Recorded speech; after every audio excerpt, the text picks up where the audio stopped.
Welcome to another Pittsburgh Steelers Depot live stream. I am Alex Kozora. Joining me, as always, is Bryan of SteelersDepot.com. Thanks for being back with us this Monday, Steelers Nation, as we are T-minus now less than 6 days until kickoff between the Steelers and Jets, Week 1, Sunday at 1 p.m. Eastern Time. So preview that, the Jaylen Warren extension, the 53-man roster is settled since we last spoke with you guys, and a whole lot more happening since we last spoke 2 weeks ago. So happy to be back. Dave, how you doing? Thanks for being here.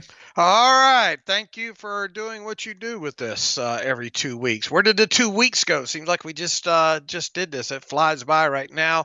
Obviously, first Monday of the NFL. We got, I'm looking at Bill Belichick walk into a stadium on my screen. So we'll get the college football tonight and Mike Tomlin Tuesday, tomorrow. Then the first injury report on Wednesday.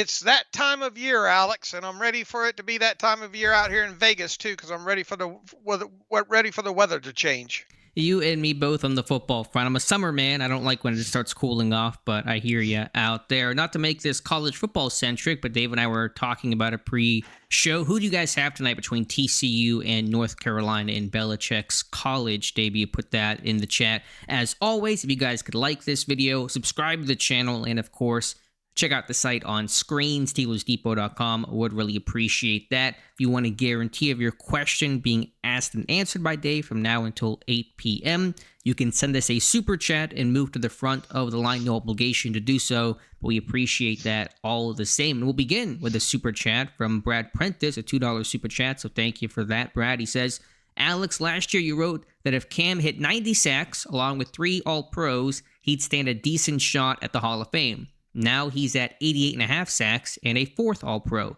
What does he need to do this year to be a lock? Lock is still high status for any Hall of Famer, obviously, so I'm not sure if there's any one thing or collection of things he could do this year to go from what I think is inside the bubble of the Hall of Fame right now to pure lock status, but the more accolades you can rack up, the better. If you can get over that 90-sack plateau, which he should do, you would expect another All-Pro, Pro Bowl. The more that you can compile, the more likely those odds go up. So that's my overall standpoint on Cam Heyward. What did you have him down as prediction for sacks? 9? 7. 7. And okay, 8 last year. So that would put him, if he hit that 7, it'd put him at what, 99.5?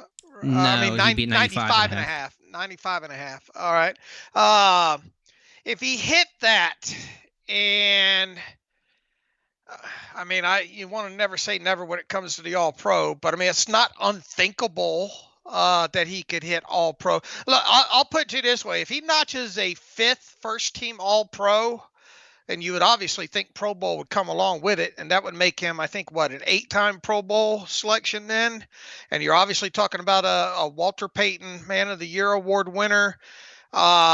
That's hard. That's going to be hard to keep out of the Pro Football Hall of Fame. I mean, it already feels like it sort of is now with 4 All-Pros, and especially being a defensive lineman, it feels like it's a little bit easier than say a guard or a center or whatnot to maybe get in when you're talking about defensive linemen, and just the longevity, the one helmet aspect. It's gonna be. I think he's right on the cusp of it now. But if he hits another first team All-Pro, and if he hits at least like 7 sacks, that's quite a resume, man. It is. I don't want to get into semantics because he's asking about lock, and I think last year put him from on the bubble or outside the bubble for the Hall of Fame to inside it, what he did just in totality. But then at his age, at age 35, where often historically good defensive tackles begin to regress. John Randall, Warren Sapp are examples to come to mind. Second most sacks by an interior defensive lineman his age, only behind the late Steve McMichael. So I think what Mike Adesso said is probably the key point. If Heyward, not this year, although if he does it this year, then yes, but 100 sacks for his career, if he does that, it probably comes with at least another Pro Bowl, maybe an All-Pro selection. That probably puts him in the lock territory. But those triple digits will really speak loudly on a resume when the Hall of Famers come to judge it 5 years after his career. Now, will he be first ballot? Maybe not, but in terms of getting in at some point, I would say lock at that point. He played what 71% of the regular season snaps on defense last year. That feels like a good plan again this year, right? I think they're about. I mean, they're going to manage his reps, and Derek Carmen, his progression and his health will hopefully be able to take a little more off Heyward's plate each year as he gets older. Just to get the elephant in the room, Adam Schefter mentioning it today. Do you have any concern? Do you harbor any worry about week 0. 1 for Heyward? Same. You already knew where I was going. Yeah, 9-0. I don't even know why he took that side of it. Really, I just don't get it. I mean, and how bad would it look if you're voted captain and again and you sit out, due to I'm not worried about it. I said this a few weeks ago. I'll be absolutely shocked. And look, there's still a few days to go until Sunday, and we saw with Jaylen Warren today. They're still doing some business, it seems like, and it's not totally out of the question that some sort of adjustment could potentially still be done with him. But even if it's not, I'm not worried about him sitting out week 1. No. Same. And Heyward didn't even get his deal last year until September. Same with Pat Frymouth. Right. So right. We'll see. I'm not saying it's going to happen. I'm less optimistic than I was when this story broke during training camp, but something could happen with him, and still think something might happen with Chris Boswell as well. I do as well, too. There's time until there's no more time. How's that for being prophetic? There you go. Put that on a bumper sticker. All right, John Pennington says, hello, Dave and Alex, and happy football season. Same to you, John. What college positions are you guys going to be watching closely this season other than the quarterback position? I'm watching the left tackle and left guard positions. Those are good ones to watch, given Broderick Jones is in a critical third year. Isaac Seumalo, free agent to be after this season. No internal replacement, at least not an obvious one. I think receiver, offensive line are all good selections, but quarterback certainly will take center stage. I mean, as far as what I'm watching personally, I'm obviously trying to watch as much of the quarterbacks as I can, and watched a lot of them just this past weekend. That's what's going to have a lot of my focus when I have the time. I did find myself kind of watching a guard, here and there, a left guard, here and there, the other, in a couple of these games. But we just because of time constraints, it's so hard to spend a lot of time on it. But I've already run some, deeper analytics on some of these quarterbacks already, and plan on doing that weekly just to get a gauge. And anytime there's obviously a national game on, or one that I can watch that includes any one of these quarterbacks, if it's like a Saturday and not having to do stuff for the site, I'll have that on. But it's mainly going to be me paying more attention to the quarterbacks, because I want to make sure come at the end of the season I have a pretty good grasp on the top guys in this class at that position. Yeah, that's my philosophy as well. So happy college football watching, John, but quarterback obviously will be the focus for us, who obviously we'll get into all the nitty-gritty after the season, but just kind of a 30,000-foot view and evaluation. I'm with Dave on quarterback. Lumberzack94 says, hey, fellas, got a forward kind of question today. Carl Dunbar has serious chops as a D-line coach.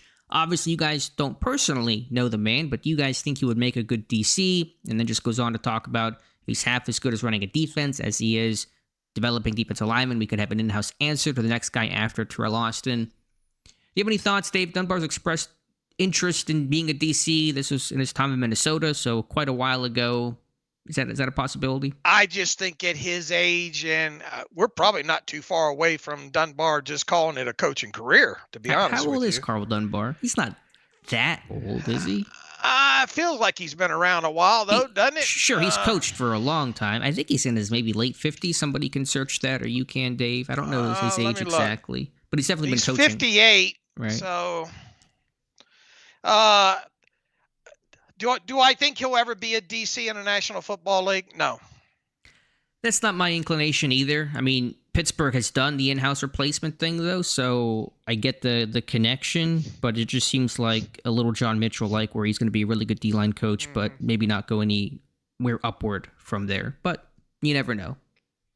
I didn't realize he was that young. Yeah. That's heck, he's He's just, what, a year older than me, I guess. Yeah. He's been coaching, though, for a long, long time, so it certainly feels like that. Just because you're 58 doesn't mean you're going to coach until you're 80.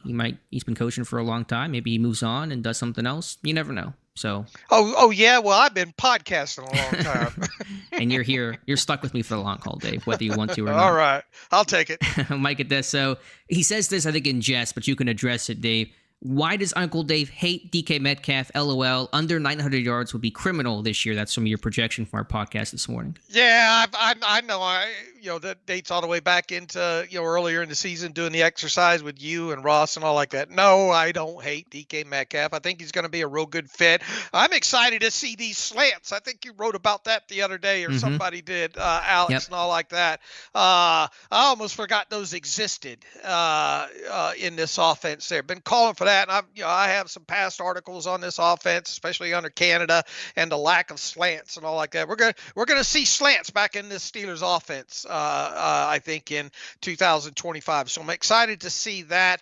I just worry about maybe the getting enough big plays. I mean, he, obviously is good, run after catch and all.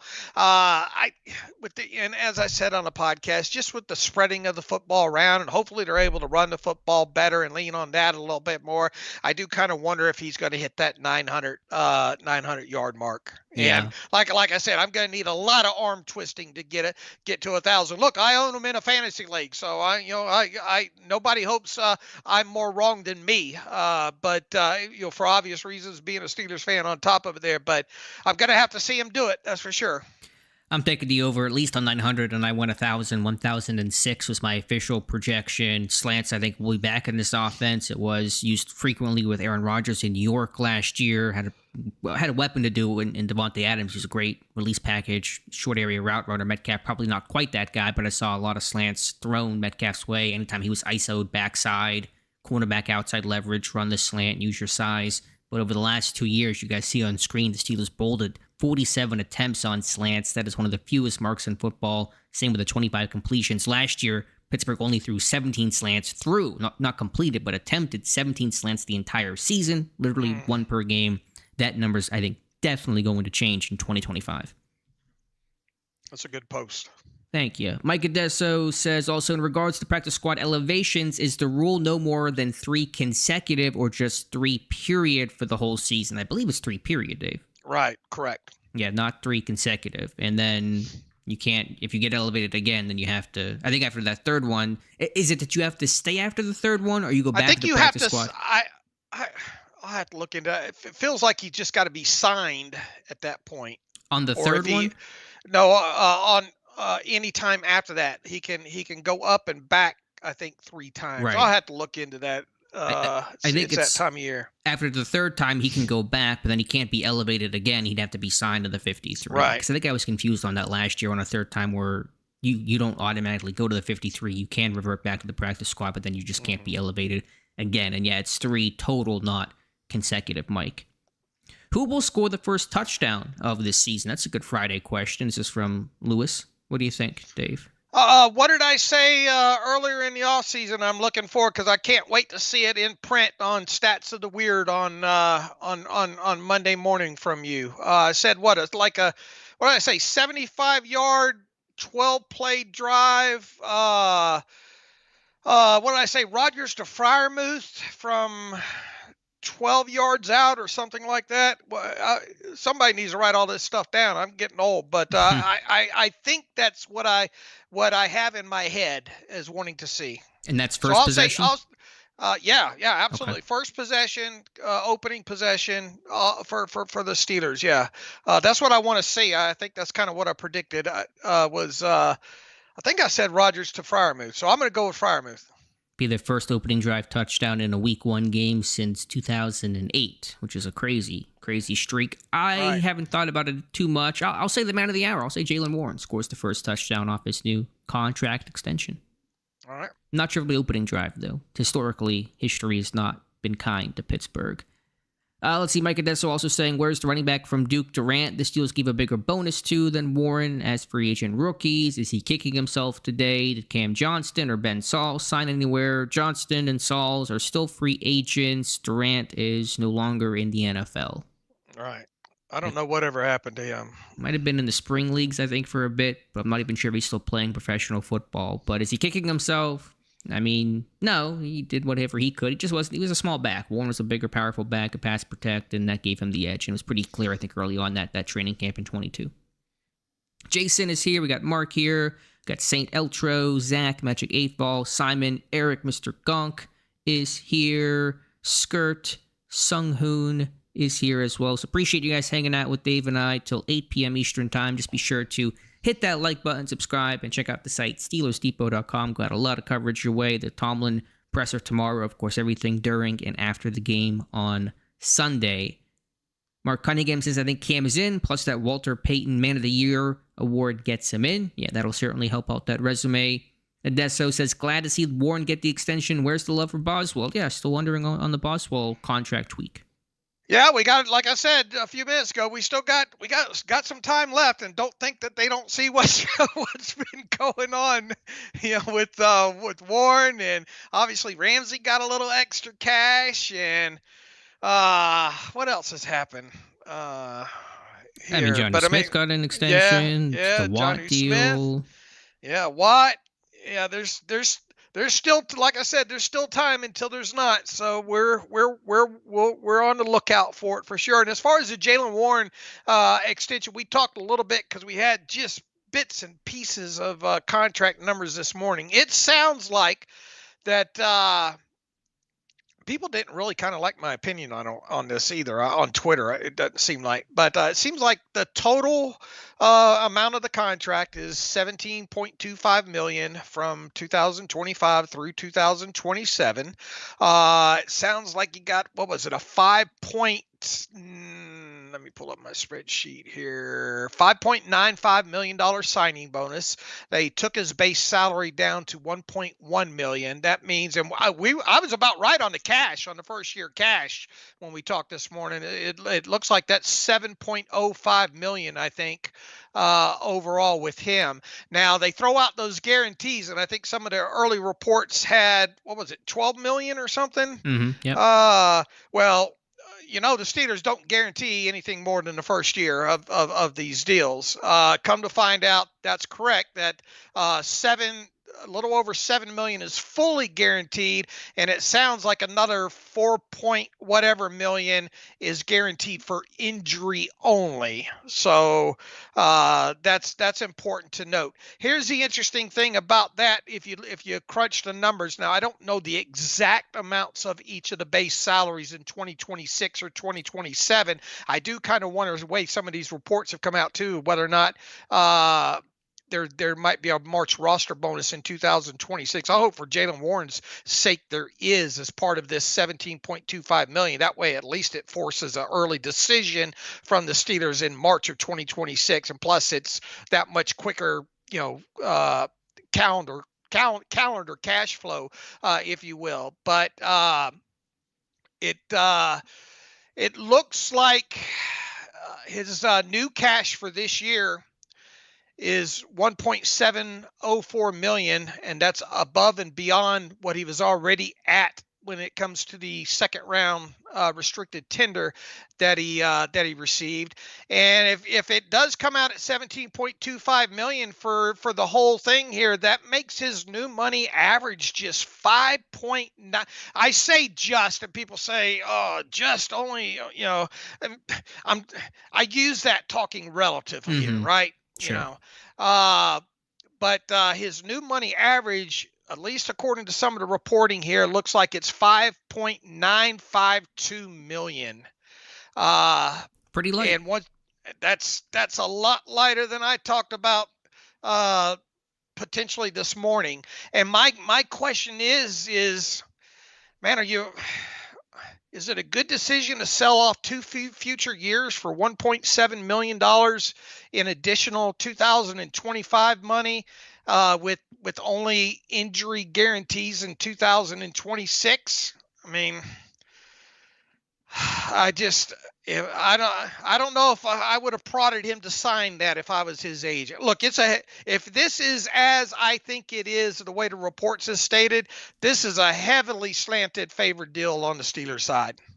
It seems so, and we'll talk about it more, I'm sure, for the Wednesday podcast, but when you're an undrafted free agent and your signing bonus when you came to the NFL was a whole $12,000, when you bounced around the way that he did in college and real salt of the earth, there's still a lot of money in his world. And you watch Najee Harris, who had 4 straight 1,000-yard seasons, sign pretty cheap contract with the Chargers, incentive laden. You may sit there and say, you know what, let's get some security, get some money now, and just take what we can get. But I agree, there's certainly a case to be made for Warren to play out this year and try to cash in had he had a really good 2025 season. I'll think of it as a little more favorable on Warren's end if there's like a March roster bonus in this. Now, obviously, that's not going to be fully guaranteed, probably protected injury only, but at least it forces a decision by the Steelers come March of 2026, just in case they do pull the plug on him, he can hit the market, early that way. So I think, I mean, if I was going to sign that deal, if I were him, based on the numbers that are out there right now, man, I would have pushed hard for at least a roster bonus to be given in March just to force a decision. Yeah, we'll see if there's more details that come out, but that is the deal on Jaylen Warren. St. Eltro says, after college football week 1, who do we want in round 1 of 2026? Still far too early, St. Eltro, for any commentary meaningful there. Yeah, I watch it and I put it in the back of my head. Look, the way Lenore Sellers came out on that opening drive, what did he go? Something like 3 for 3, and then had the run in there. I thought, oh boy, this kid's going to light it up. I mean, it ended up being a good performance overall for him, but it definitely did not kind of stay on track the way it did kind of early in that game. But I was a little bit. I think that's obviously first real, first start on the road for Arch Manning. And has his arm motion always been like that, Alex? I hadn't studied it enough to really tell you.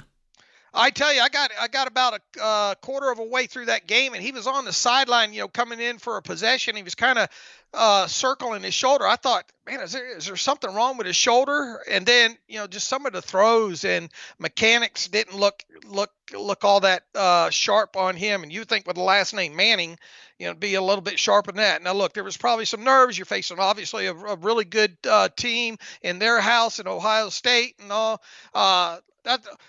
Long story here.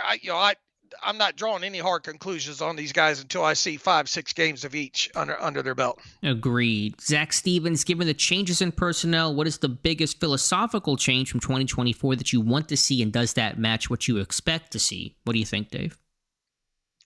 Philosophical change. Yes. I mean, I'd like to see some more outside zone for starters.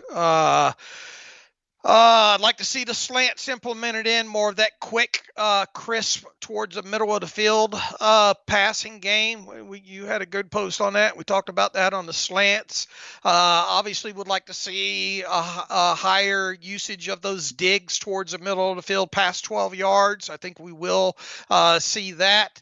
I would like to see these tight ends used a little bit more on the hoof going vertically as well. And it goes without saying. I mean, just want to see this offensive line play and match the pedigree that's involved in it.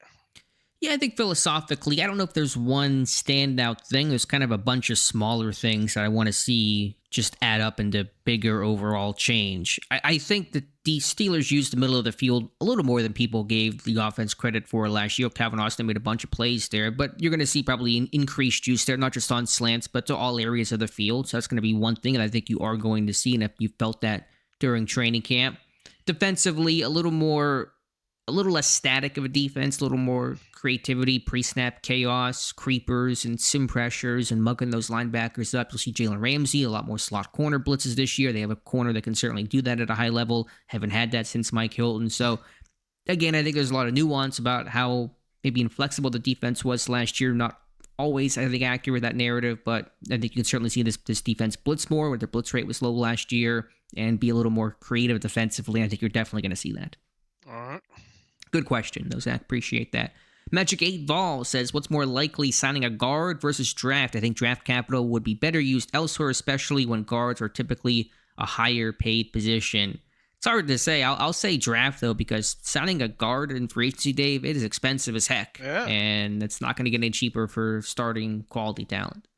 Yeah, I would agree, and I wouldn't expect them to go to free agent market with that because usually there's that guard, that offensive line tax that Hmm. comes along with free agency there. And I mean, I know a few years ago they went that route with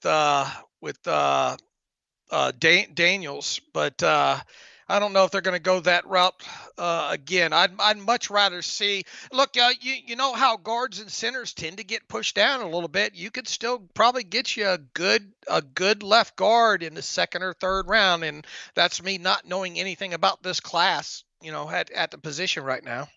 Now, I know we say that when this team has signed guards, James Daniels, as you mentioned, Isaac Sayamali, but the market has really shot up more recently with Robert Hunt, of course, Kevin Dotson. There's been a couple examples. Yeah, I always forget the list of guards who've gotten paid, but there's a good list out there, and it really has almost doubled in the last couple of years. So could they sign a guard? Sure, they could. I have no idea who's even going to be available next year, but I think because a guard, as you said, not a first-round pick in a lot of cases. That's more second, third round. You take a quarterback in the first round. Just the rough math of it all tells me draft, but we'll see what happens. Mr. Gonk says, sticking with the offensive line here, what to make of Pat Meyer, who is the O-line coach for those not in the know. He has a good rep, but I've also seen commentators I trust raise eyebrows for valid seeming reasons. Is there even a way for outsiders to judge the quality of O-line coaching? Dave, what do you make of Pat Meyer? All I gotta say is the blood will be on his hands this year. Uh, it's his clay. It's been his clay. Uh, we got to see this offensive line play up to the level of the pedigree that's involved in it. Agreed. High expectations for an offensive line full of high picks of Zach Frazier and Troy Fautanu and Broderick Jones, and it's Meyer's job to coach them up. I think he's a teacher. I think Pittsburgh was looking for that for a young offensive line. I don't know if they've had some great teachers in post Mike Munchak, who of course was a fantastic teacher, but Adrian Clem, Sean Surratt, I don't know if those guys had the real heart of a teacher. That's from my outsider perspective. Obviously, every coach teaches to some extent, but the standard of the NFL, I'm not sure if it was there. I think Meyer is that guy. I've seen some progression. His coaching's a little more unique. I don't want to say it's the only way that it's taught, but really aggressive pass sets. I've done a lot of research and breakdowns on that. I just haven't seen the offensive line play as a unit, as a collective five, and that's really what offensive line plays about. It's not just about the individual pieces, but how do you play as that offensive line grouping. Look at inside zone and their combo blocks last year. The last couple of years have been really messy, and so that's a big concern there. It's not just the individual talent, but collectively, can you play as one? And that's a big question I've had about Pat Meyer. And the screen game hasn't looked good. Yeah, I mean, getting off. To the question, how do you judge an O-line coach from the outside? What is personnel versus what is coaching? It's tough to do, obviously. You have to understand the philosophy of what the coach is teaching, and I do think I have a good idea of that, especially in pass pro from some of the available clinics that are out there, and then you kind of go from there. But obviously, expectations are high. There will be no excuses because Pittsburgh has invested so much in the offensive line, and so it's not necessarily a talent issue because you certainly, I think, have the talent to succeed.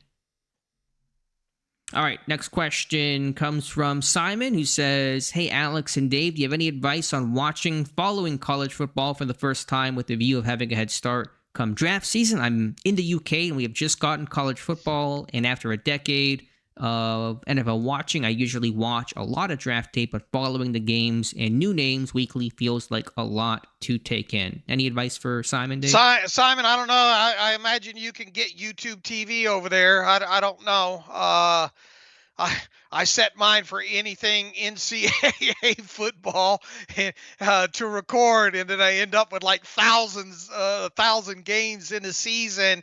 And then, if you got the time, obviously pick and choose, the games, and maybe a position. I would probably, like I said earlier, I'm going to try to spend a lot more time than normal, just keeping up with some of these prospects during the regular NFL season. And for obvious reasons, I'm going to be paying attention to the quarterback class. But man, YouTube TV, if you use it right, you know how to use the record function and know how to set it to record basically anything imaginable, then you could just go in there. Man, there's so many games that I didn't even get to watch. I mean, it recorded. I probably get 40 or 50 games recorded a week, I guess. on this thing? Yeah, it's every game that gets aired essentially somewhere. Yeah. So, I mean, it's way more than you'll be able to watch, but at least it gives you the opportunity to, without, unless you want to go to like Caddy's Cut Ups or something and pay a membership to get what limited all 22 comes out. No, and you can watch that. But I mean, if you just want to, and the good thing about YouTube TV is you can kind of hotkey it and get through the game pretty quick. And they stay there in perpetuity. There's no max. You can upload as many videos as you want or record as many videos as you want, and there's never going to be a cutoff where you're out of space, which is also nice. So hashtag, not a sponsor, even though we are on YouTube, on the platform to an extent, but it is a really good resource. Also, and I forget some of the channels, they're smaller. I'm getting familiar with them myself. Go search the YouTube channel, Do a Barrel Roll. Now, he is no longer in the cut-up game, but he has posted on his community or his post page the last couple weeks some other channels that are doing that. They take, it's TV tape, but they'll take a cut-up of, say, the South Carolina offense against the Virginia Tech defense, so you get all the quick, snappy 8-minute video on Lenore Sellers. And so you can go through that a lot quicker and kind of be able to watch a little more condensed version, which is also helpful for me whenever I'm in a pinch. So just search, even you can just go on YouTube and just search South Carolina offense versus whoever, X team, same with defense, and usually you get some results there. So that's also a useful tool. Yeah, and I would imagine just in general in a search, if you as the season goes on, you just type in, let's say, Lenore Sellers, there'll be cut-ups of like just all of his attempts, from games. That's usually the case until YouTube deletes them, Right. Adesso729 says, at the end of the season, who leads the team in interceptions and with how many? In my stat projection today, I had Jalen Ramsey with 5, a career high for Ramsey. All right. That would be something. What is your prediction? I'm guessing you're thinking Ramsey? Yeah. You bring a guy in like that and pay him the kind of cash that you're paying him for this year, which is like, what, $19.5 million. You want some return on it, and he's going to be all over the place. So I at least want to see 4 for sure. Yeah, 4 would be nice. Bryce Jennings, thoughts on Taylon Green? He looked great yesterday. No one is talking about him. Think he could be a first rounder if he shows improvement. That's the Arkansas quarterback. They played a smaller school, I believe, right? But yeah, he had threw 6 touchdowns. So I don't want to overreact to week 1. I'm still getting familiar myself. He's a big body, good athlete, a name to watch, Bryce. I got that recorded. I have not watched it. Eric Winslow, who do we have for receivers besides Metcalf? A big rotation, I believe, between Calvin Austin III and Roman Wilson, Scotty Miller, Ben Skoranek, but of course the tight ends will have a heavy presence in this pass game.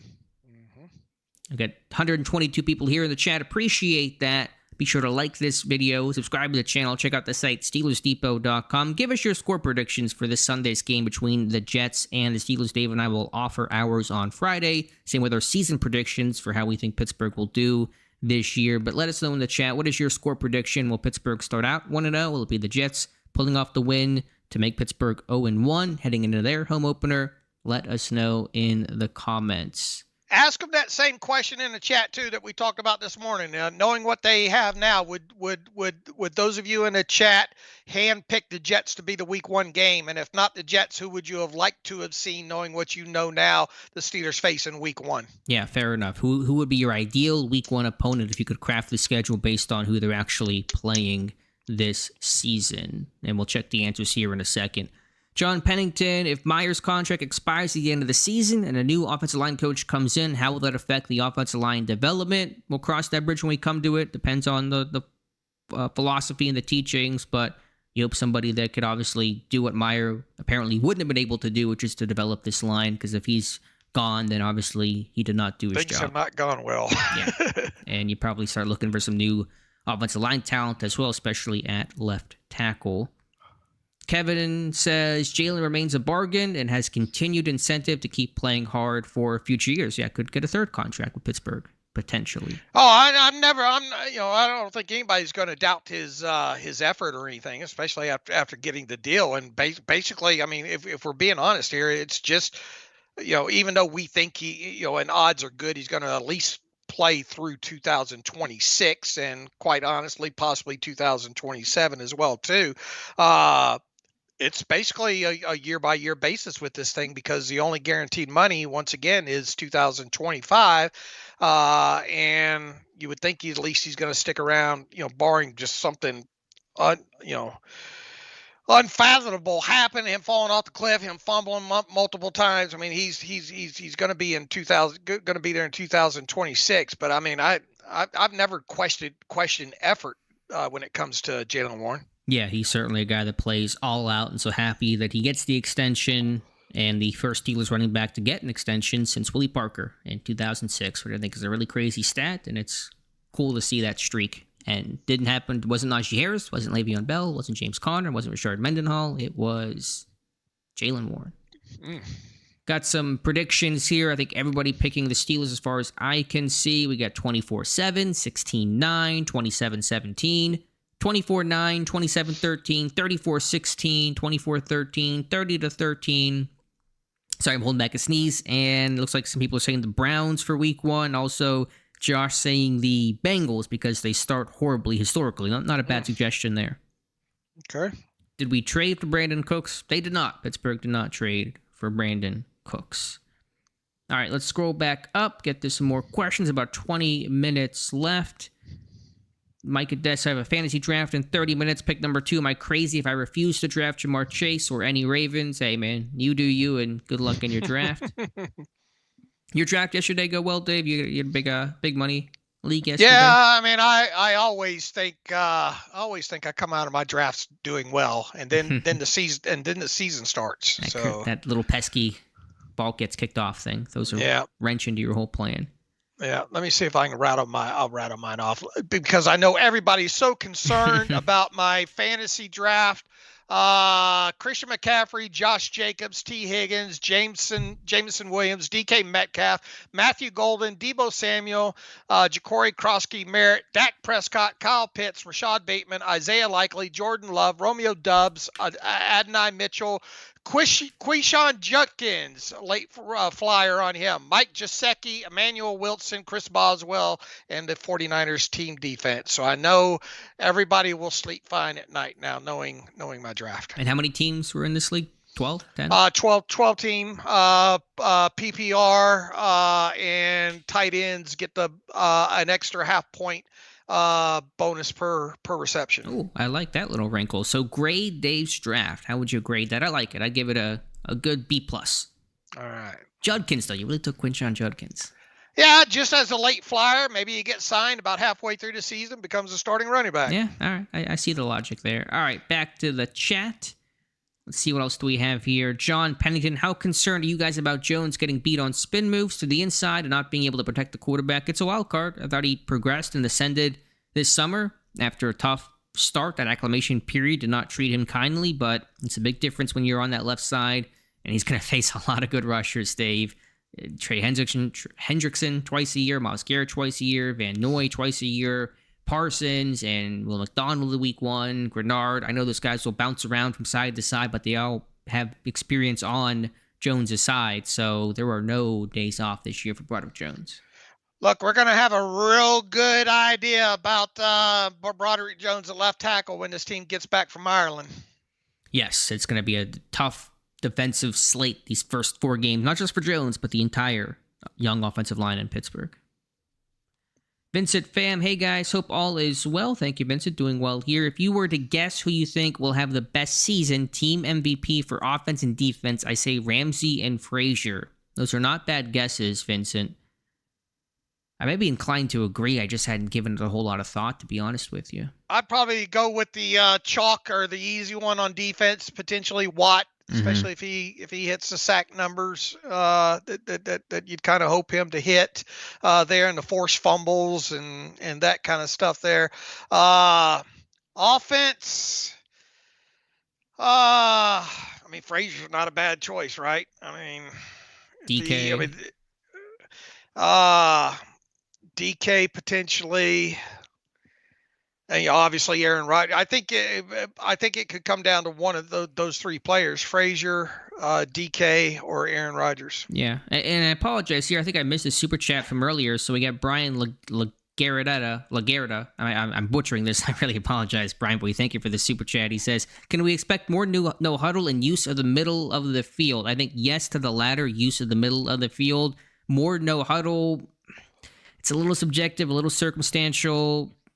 I don't think we'll see less of it. Will you see more? It just kind of depends on how things are going in game and week-to-week game plans, and obviously easier to do at home than on the road in terms of a tempo change, not just because you need to, because it's 2 minutes or whatever the case is. So, yeah, I think a little bit more, but it's not going to be a radical change to this offense. I agree, but one thing I'm excited to look for is what Aaron Rodgers has done in his past, too. Try to catch teams in changes and stuff.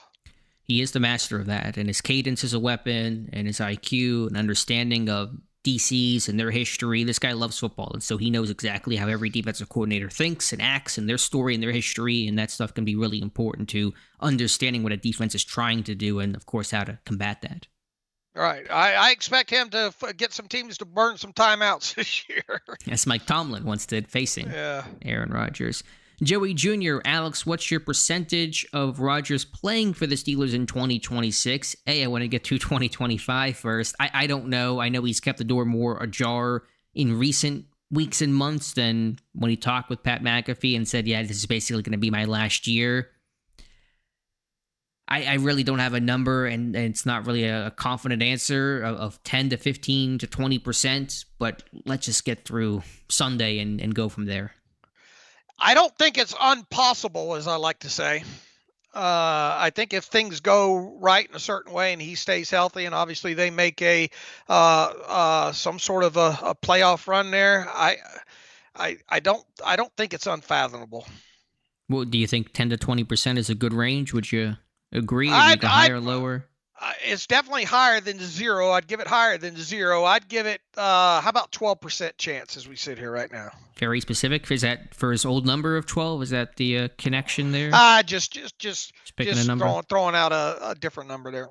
Might go 8% with the current digits. Anyway, Chris Adesso, I mentioned this earlier, who was the last Steelers running back drafted by Pittsburgh to get a second contract here. Willie Parker, undrafted, but so was Warren, but last running back to get a second contract. So long time coming for this deal with Warren. Any concern with Isaac Seumalo not having chemistry with the rest of the O-line? I mean, he's worked with these guys. He was next to Frazier last year. I know Jones on the other side. I mean, he's getting practice reps. I'm not really concerned about that part. Would I've liked to see Seumalo play a couple of snaps alongside Jones in the preseason? Yes, but I don't. There was just so many times last year it looked like Jones was trying to get with McCormick and, for assignment purposes and all like that, or it just, I am interested to see how that duo works alongside each other in these first 4 games. Yeah, me too. I don't want to sound any alarms or anything, but I mean, the fact that, Rodgers played obviously very few snaps at left tackle since with the Steelers, and that was only a handful when Dan Moore, I think, got sidelined by injury for how was that? It's a game and a half, I think. Game and a half or whatnot. So I mean, at least they have some time together. I think, but it wouldn't have hurt my feelings to see Seumalo out there along with those other guys for maybe half of the total preseason snaps that the starting 5 played. I get that, and I agree, but when Broderick Jones has to block Will McDonald off the edge week 1 or Myles Garrett in week 6, it doesn't matter if it's you playing left guard. It's just you got to step up and do your job. It would matter. Okay, it would matter, but Isaac Seumalo's not going to make that challenge a whole lot easier facing Myles Garrett or Hendrickson or any of the names I mentioned earlier. I don't play well inside a phone booth or outside of a phone booth. You're on the street, yeah, for sure. Bryan, we just answered the super chat, so I apologize for being delayed in seeing it, but we did answer it a couple minutes ago. So on the no huddle, I think we'll see more, but not a dramatic increase. And I think we'll definitely see an increase in middle of the field usage, especially with all those tight ends. I want to see some daggers. I want to see some digs. Yeah, just some more route combinations, put stress on the defense, put guys in conflict. Hopefully we'll see more of that. And your draft is getting some mixed results, Dave, and a little bit of friendly ribbing. Kevin says, Dave doubting Dave by drafting DK. It just kind of makes me laugh. So you're playing both sides of the coin there, Dave. It does great for your fantasy team. Then we're all for it there. I might be right one way or the other. There you go. Gary says, living a good life from Bobby Lane to Aaron Rodgers. That's a fun comparison. There's some Bobby Lane shades with Aaron Rodgers, a veteran, older quarterback, kind of a renegade, be his own man, guy of a different era. Bobby Lane, just the way that he was coming over from Detroit. Now, Lane played a couple seasons in Pittsburgh. I don't know if Rodgers will get a couple seasons in Pittsburgh, but there's some arcs there. I do like that, Gary. You see the footage? Who was it? Cassidy Wood put out there from the TV station today. He looked to be moving. He looked to have a little jump in his step. They all do, though, in September when you haven't been hit in a while. But yeah, again, he tests that mobility in camp. He'd run around, he'd sprint out. He can still throw on the move a little bit. But tell me how that looks in November and December, and I'll tell you a better answer of how this season goes. Or how about just when they get back from Ireland? That as well. And if Bobby Lane was ever in Ireland, he would have been drinking those Irish men under the table. I'm sure that was the story on. Probably smoking some heaters too, huffing down some heaters. Men to that. Yeah, they don't make him like Bobby Lane anymore, but Rodgers probably the closest thing to it. So I like the pull there, Gary. Let's see. Will we see an Omar trade before Sunday? No, I don't think a trade's going to happen before Sunday. I would be surprised at this point now. You get this, I mean, you got week, you obviously had the first practice, what they call a bonus day today. They're off on Tuesday, back at it Wednesday, Thursday, and Friday. I'd be surprised if we saw something at this point. Right. I think Pittsburgh also really wants to protect and hold on to those 2026 picks. Not to say they can't make a trade before the deadline, but right. I think they'd rather not do it, and will only do so if it makes a lot of sense and if there's a real need to do so based on available evidence. Yeah. Now, if we're talking, I mean, come talk to us 2 weeks out from the trade deadline too. You know? Right. Yeah. Because that's a whole different bag of worms right there. Sure. I think that's whenever you'll see a trade potentially happen. But even then, it's going to have to be the right deal, and it's going to have to be a real need to do it, not just let's go add this guy because we think he might fit and we'll see how it works. It's got to be there's a real deal for the taking. St. Eltro, $2 super chat. Thanks for your work. Go Steelers. Thank you, St. Eltro. Thanks for asking the questions tonight. Bryce Jennings, will the Steelers be able to evaluate Will Howard's development over the course of the season if he's healthy but not allowed to practice on IR? Dave, what do you think about Howard's development in the evaluation of such? I mean, look, nobody was more disappointed than that kid getting injured and me not being able to see him play during the preseason. I was all set. I told Alex he's going to play over 100 preseason snaps, and just get a little bit of evaluation on him, get him up underneath the lights and all like that. Big picture. I mean, I'm not overly worried. I see some people saying, they're going to stunt his development and all like that. I'm not at that stage. Now, obviously, you want this kid to be able to, and it doesn't feel like it, barring injury to the quarterback room at this point.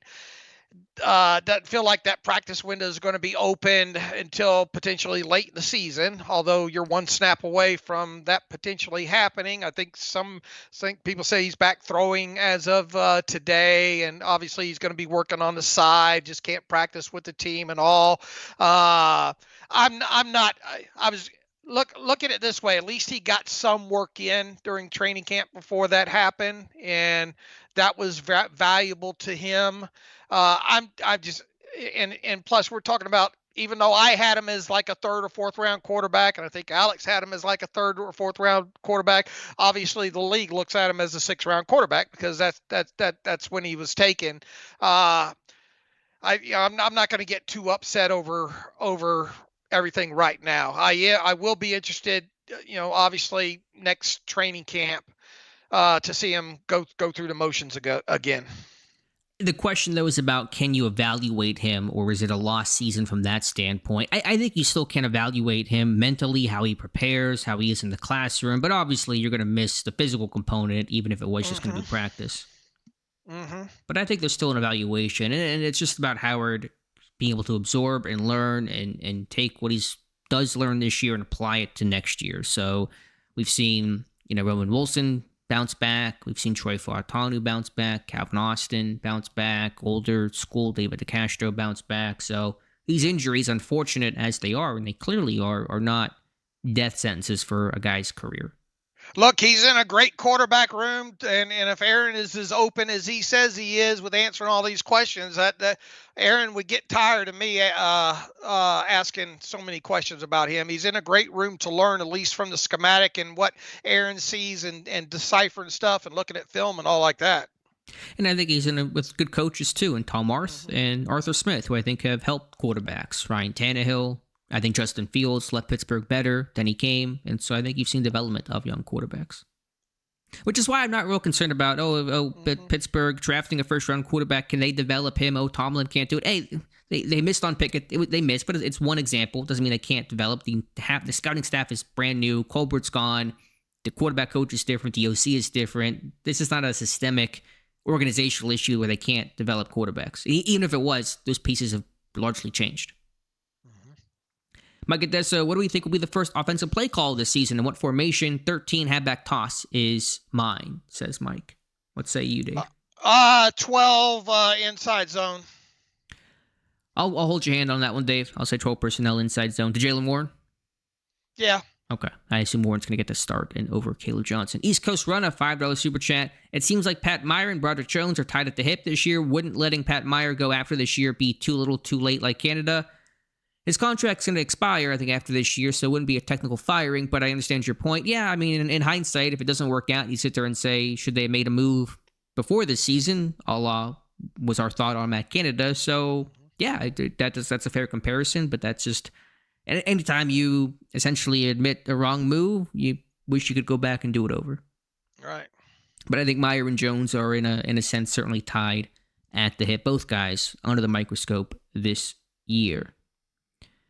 Vincent says, Dave, do you go to any Steelers bars in Vegas? I live in Bullhead City. I'd love to meet you and watch a game with you. No, I do not. I am a recovered everything at this point in my life, and I enjoy nice, quiet nights at home with my wife and my dog. That I get out, and go eat, and go to Walmart, go to the drugstore, and all like that. But for people that have met me, that have kind of look, I mean, hit me up on Twitter or email or whatnot. If I get a free Saturday or whatnot, maybe we'll go out to breakfast or something like that. I'm not all that exciting of a guy. He's a changed man. Man. We love him for it. Bright 6, Alex and Dave, remember when I think of Jaylen Warren, I remember when Eddie Faulkner had him as a top 10 running back in the college class of 22, if I recall. What a testament to the Steelers for giving him a shot. Yeah, I don't remember Faulkner saying that. I trust that you're correct in that, but if so, then great evaluation by Faulkner, and glad Pittsburgh got Jaylen Warren. No doubt about that. What was the comment? I missed it. Apparently, Eddie Faulkner ranked Warren as a top 10 running back in 2022 in that draft class. Oh, I don't remember, but I mean, I just don't remember that off the top of my head. But I don't remember. But I mean, if he says he saw that somewhere.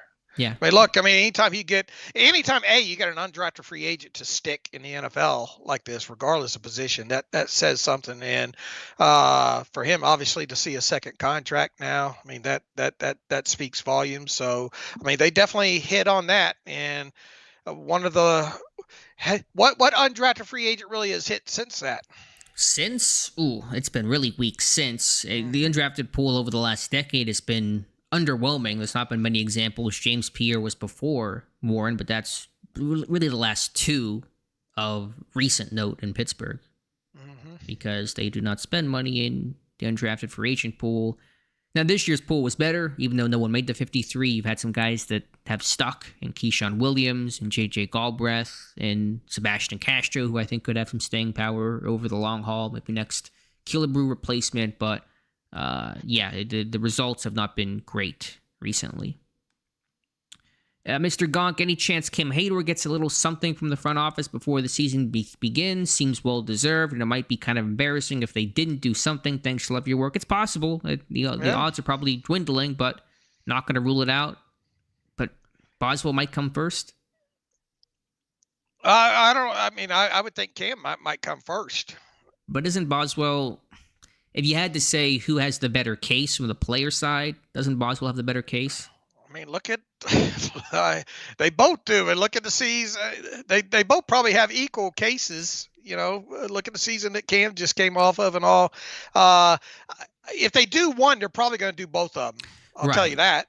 It's hard to do one and not the other, which just kind of feels like I made that comment about the Spider-Man meme of Boz and Heyward looking at each other, seeing who's going to do something first, and the team may be feeling the same. I mean, they both have good cases, but Boswell is literally the best kicker in football. Heyward, as great as he is not the number one defensive tackle, and even though there was no new money in that deal last year, Heyward did just sign a contract last year, and Boswell has not. Look, dating back to April, I have really been thinking that Boswell for sure. Heyward, the Heyward conversation really came on the scene more, couple of weeks ago there. I understand it for sure. I know people don't like it. He signed a contract. He should honor the contract, yada, yada. I do understand his side of it, but Boswell has been on my radar for this potentially happening since April. So I really, really hedged that way with him for sure. But I can't see them doing one without doing the other at this point now. That's fair. So you think it's a package deal, either zero or both? Yeah, I do. All right, fair enough. We'll see. Get our answer in a couple of days, because once the season starts, Pittsburgh's philosophy is contract talks come to an end. But Heyward's going to play, Boswell's going to play regardless of contract situation. Vincent, we did talk about first touchdown of the year. I predicted Jaylen Warren, and Dave says Pat Freiermuth. Opening drive, Pat Freiermuth. 12 yards. 12 yards. Write it down. Jonathan Johnson, it seems like running back has such a higher rate in regard to UDFAs and late draft picks compared to other positions. Any idea why that is? I don't know if that's accurate. It's just a little more in your face when a running back has success, because you see it in the box score. There's a lot of running backs out there, but deeper pool, they don't get drafted this early. Fungible, baby. Fungible, offensive line, systems, injuries, all probably reasons why that's true, if it's true. Probably injury attrition, too, to some degree. Yep, injuries, committees, timeshares. There's no lead back that just takes all the carries anymore, so they rotate 3-4 guys in, and it opens up doors where it might not open up for an offensive line, where those guys don't come off the field, for example. Opening drive, when did that last happen? In week 1, 2008 in Pittsburgh. Oh, what was the last time it happened in a game? They went the entire season last year without an opening drive touch, and I think they're at 20-something straight games without an opening drive score. I got to do that research and double-check the numbers before the season begins. I think it's the second longest drought active in the NFL. Is it Seattle that I think is number one, or Chicago? So it's been too long. For opening drive, TD? Yeah. Opening drive. What was the last opening drive touchdown in any game? I think it was... Was it Tennessee? No, it was after that. Was it Rudolph in 23 in the Bengals game? Is that the last one? Oh, to Detroit. That was that James Washington? The one over to the right side? James Washington? No. Rudolph to James Washington. Wasn't that the last one, or no? Or am I thinking a different game? You're in a couple years ago. There's 2023. Wasn't it? It was to Pickens. Wasn't it? First pass to Pickens on that 80. Oh, yeah. You're right. Yep. I think that was the last time. I don't know the exact number of games, but it's been far, far too long. Well, what was the one before that? Was that the Detroit game then? Detroit was 2021, right? You're talking about like the COVID game where Ben had to sit out? Yeah. No, they had a couple in 23. Tennessee might have been one. I don't remember for sure. There were a couple in 23, and I'm not sure if 22 there were any. But maybe the Detroit game was one, but there's more recent examples than that. Just for my own sanity, let me look at the Detroit box score real quick. I mean, that was the whole mess with the tie and the fumble and everything that happened in that one. Then last second COVID test. Where's the possession chart real quick? They did have an opening drive touchdown against Detroit in 2021. So at least I ain't losing my mind there. Okay. That was Mason to James Washington, 9 yards out. All right, there you go. So you had the right answer. I had a right answer, not the right. I like that. You had a technically correct in a sense. David Kapoor is here. Says thank you, Dave and Alex, for all the content. Anxiously excited for the new season. You and me both. Anxious is a good way to describe my general state just in life, but especially in relation to the Steelers. If the Jets have Sauce Gardner shadow DK, who steps up to lead the Steelers in receiving in week 1? That's from Greg Hoke. It's going to be a collection. It takes a village at that point. Tight ends, receivers. It's not about just one guy. It's the collective. I would guess Freiermuth. I'll say Calvin, but Okay. you could really just throw a dart at the depth chart and pick a name if it's not DK. Kenneth Jackson, hi guys. Cavalli believes the Steelers are mismanaging Will Howard. Do you agree? No, I think IR is fine. You want to keep Skylar Thompson. Howard's going to sit and learn. He's number 3 quarterback or injured. I know he can't practice, but this is developmental, sitting and learning. So this is not mismanagement in my view. I don't view it as that way either. If Herbig can't go, could Leal be active? They could elevate to Marvin Leal, Greg. Yes. We've had a little couple of conversations, I think, on the podcast about that, and really since.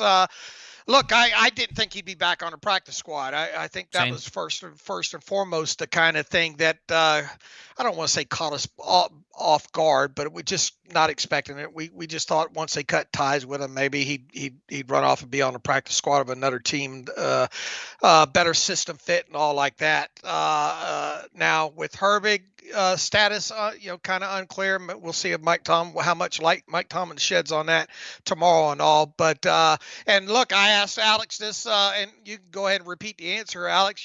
Talk about what Leal brings on special teams to this team. Yeah, with the dynamic kickoff rule instituted last year, you have defensive linemen who are more viable candidates, and Leal's a really impressive athlete. Now, I know he's outside linebacker, but still that defensive lineman body and mold, and last year that's where he was used before his neck injury, so he can run down some kicks. He's the left wing on punts, potentially. At least he was in preseason and some training camp action, so there's a little bit of value there. He's not going to get you as many snaps as a Herbig would or a Sawyer would. He's not going to be 4-phase kind of a guy, not going to do punt coverage, I wouldn't think, but he's an athlete, and he can be used there a little bit. Greg, we'll have our answer to that by Saturday afternoon when the elevations are due. Yep, 4 p.m. Eastern time. That'll probably tell us Herbig's status that we don't know on the Friday report. If he's questionable Friday, Herbig is, then elevations or lack thereof probably tells us his status for the Jets game. All right, Dave, wrapping things up. It's 8:01. Don't want to miss this North Carolina game, Belichick's college debut. So thank you guys so much for being here. Appreciate the chats, super chats. Dave, thank you for being here as well. All right, great crowd tonight. We appreciate it. Alex, as usual, thanks for taking the time to do this and moderating it and all. That a lot of work goes into that. I got the easy part in here. But peace and love, everybody, and thank you for showing up again tonight. Yep, thank you guys so much. There'll be an archive version of this on the site in a little bit, so be sure to like this video, subscribe to the channel, and check out the site, SteelersDepot.com. Thank you again, and we'll talk to you soon.